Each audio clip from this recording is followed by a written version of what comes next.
Folks, I don't know another word. Unhinged is the best word other than saying insane. Deluded. Here, grab audio soundbite number 4. This is the Senate Finance Committee. And the confirmation hearings for Trump's Treasury Secretary are underway there. Steve Mnuchin is his name. And Pat Roberts, Republican from Kansas, is chairman of the committee. He's having an exchange here with Senator Sherrod Brown. Is it Sherrod or Sherrod? How does he pronounce it? Do you know? It's got 2 R's in there, so I would think it's Sherrod. If it was un-R, you'd say Sherrod. But hell, who knows how he pronounces it? I got in trouble once commenting about this guy and his name, so I'm just going to leave it at trying to pronounce it both ways. And you do remember that? Yeah. You know, Snerdley is really egging me on here to get to these frontline soundbites. He says, look, if you don't play them all, he says, I know there's 11. If you don't play them all, could you post them at rushlimbaugh.com? I said, I think we can do that. I mean, not all of them are, I mean, they're all good, but I mean, not all of them are top drawer, but they all make the point. Well, we'll get to some of them here in a minute. I really have this Politico story that I want to share with you. I think this, because the only honest assessment of the Democrats I've seen anywhere. But the point about it is, if this story is accurate about the Democrats being quoted, and so they know the deep doo-doo they're in, which makes their behavior even more suspect. If they know what kind of trouble they're in, I mean, in the future, electoral trouble. They don't have numbers. They don't have a bench. They have lost. They're not even a national party. They're looking at 2 generations of being in the minority. 2 generations of not being able to name a Supreme Court justice. And they know it, which makes all this behavior of theirs even more profound because it means it's on purpose. They're acting childish and insane on purpose because they know that's what they have to do to fundraise and to maintain connection with their base. And I will acknowledge that many of them don't have to act, and many of them are genuinely Looney Tunes anyway. I mean, they know that they're in a Roadrunner cartoon and that they are Wile E. Coyote. But here, just listen, this is a classic. This is a back and forth between Pat Roberts and Sherrod Brown, Democrat, Ohio. And Orrin Hatch will pop in here, too. I just have an observation. Senator Wyden, I've got a Valium pill here that you might want to take before the second round. Just a suggestion, sir. Mr. Chairman, I hope that comment about Valium doesn't set the tone for 2017 in this committee. I like Senator Roberts, but I just can't quite believe that he would say that to a distinguished senator from Oregon. I said that to the President of the United States at one. Perhaps you did, yeah. But I would hope that doesn't set the tone for the session. Mr. Chairman, I sit on I have the time. The relationship we're building is so different from this. I have the time, This is just outrageous. I don't know about outrageous, but I think just a little pinprick of humor might help this committee from time to time, which I engage in. I'm sorry if I have, incurred your wrath, sir. Pat Roberts, take a Valium. You people on the Democrat side, take a Valium. I really hope that doesn't set the tone for this coming session of 2007. That was Sherrod Brown, who was reacting that way. So, I mean, folks, it's just delectable. Let's go back to soundbite 2 and 3. I mentioned we had Sean Spicer. He's a new White House press secretary. I'll give you a chance to hear him in action. This was this morning. And in this bite, the drive-bys are outraged. There's not a Hispanic in Trump's cabinet.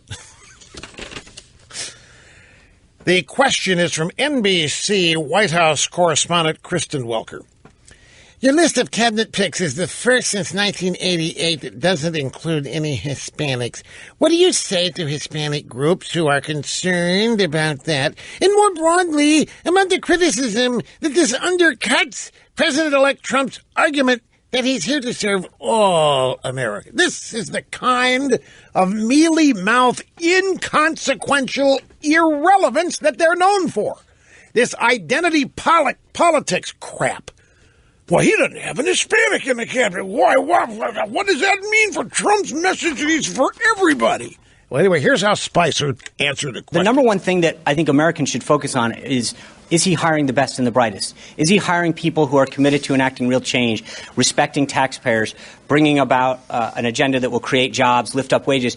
And I think that what you're seeing, and you're going to continue to see, not just through the cabinet, but through the entire thing, is a diversity in gender, a diversity in thinking, and a diversity of ideology. Wow, you mean so diversity is not just skin color? Cool. You mean diversity is not just surface things? You mean diversity not just ethnicity or race? Yeah. Diversity also includes gender, thinking, ideology. What difference does it make? This is the kind of thing that's really kept this country back, this kind of political correctness. What difference does it make? The idea that somehow Hispanics are going to be slighted because there's not one in the cabinet, it's absurd. But this is the kind of politically correct thinking that the Democrats have successfully foisted on this country and have people distracted and have taken us away from the whole concept of merit-based achievement. What they would say, you know what they would say to me? Well, then Mr. Limbaugh, are you saying that in order to get the best and brightest, he couldn't have a Hispanic? No, I'm not saying that at all. I'm just saying it because he doesn't have one doesn't make him anything of a racist or a reprobate, doesn't make him a discrimination expert, doesn't make him a discriminator, nothing. It doesn't mean anything. It doesn't mean that he doesn't like Hispanics. It doesn't mean anything at all. There are going to be Hispanics throughout his administration. But this is how they try to frame things, establish narratives, portray Republicans as bigots. And I actually think, this behavior, I had somebody say to me that this back and forth between Pat Roberts and Sherrod Brown over taking a Valium person, they're just making fools of themselves. My instinctive reaction was, that doesn't matter, they get away with it. But they don't really. And this is the great reality of the 2016 election. All these past 8 years, and maybe even longer, I'll admit I've been under the impression, and I'm sure many of you have too, that whatever imbalanced, unhinged, deranged, mean-spirited, whatever oddball behavior by the Democrats, they got away with it. They were never held accountable, never called on the carpet for it. They were never, ever penalized by their hypocrisy. What we didn't know was that all of these years, a majority of the American people have been paying attention, have been disapproving of it, and given the first chance to actually vote for somebody that had no part of it, they did. So I am of the opinion that if people see now, for example, a videotape of this back and forth, and not just this confirmation hearing, but these Democrats are being childish and immature and whiny and babyish in every one of these confirmation hearings. Now, in the past, I've always assumed that low information voters just let Democrats have a pass because they had been so programmed to believe that Republicans and conservatives are mean and extremists and racist, bigots, sexists, that the Democrats would get away with anything. It obviously is not the case. But the knee-jerk reaction is still to think the Democrats get away with it. But I think when they engage in activity that makes them look silly, it's not just me now thinking so and realize it. I think all across America, they are making themselves look ridiculous. And I welcome it. I think it's finally, it's good that these people are, well, they're decomposing and they're falling apart right in front of everybody's eyes. I don't have to tell people who the Democrats are. They are demonstrating it. They are demonstrating their closed-mindedness, their unfairness, their unwillingness, their lack of devotion to democratic ideals. They're demonstrating all of this by, say, refusing to show up at the inauguration. Same thing with all these musicians and performers. They think they're scoring points by not doing it. They're not. They are not helping themselves. All these years, we've thought these people were actually helping themselves. They're not. They're making fools of themselves. And in the case of the majority of Americans, that is the conclusion. Otherwise, Trump wouldn't have won, folks. So let them keep behaving this way. I'm going to have fun continuing to categorize, but let them keep going. The press was just kicked out of Trump's luncheon. Really? Well, now, I'm watching. I haven't seen that on the TV. Of course, I've been in the midst of this prime monologue. What, did something happen to cause Trump to kick him out, or did he just... What coverage? That's the point. I didn't see any coverage. What network? What network? What? I have... Well, Fox doesn't say that. CNN doesn't say that. They're still talking about Mnuchin up there. Anyway, we'll follow up on this. I'll find out. Apparently, Trump has just kicked the press out of whatever luncheon he was having today. I don't know if they did something to cause Trump to do that or if he just didn't want them in there to begin with. But at any rate, here now, this whole idea about the Hispanics in the cabinet, I think in the old days they could harm Romney with a question like this. They can harm George W. Bush. And they could make Bush and Romney and other Republicans go out and do this kind of window dressing stuff. But it wouldn't make the press like them anymore. It wouldn't make the press respect them anymore. It never did work out that way. And Trump's continuing to be in their face. Here's the next Spicer soundbite. He continued that answer with this. What's a shame right now is to see some of those individuals who we would call consensus candidates, people like Secretary Elaine Chao, Ben Carson, Nikki Haley, suddenly not be part of Senator Schumer's list that he will work with us to get done on day one. It's disappointing.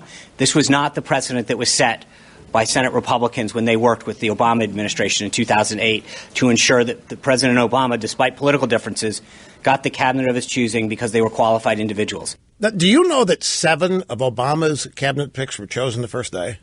They were confirmed the first day. 7. The Republicans were so eager to show their ability to cooperate with the first black president, and they made sure that nobody saw them as agents of opposition.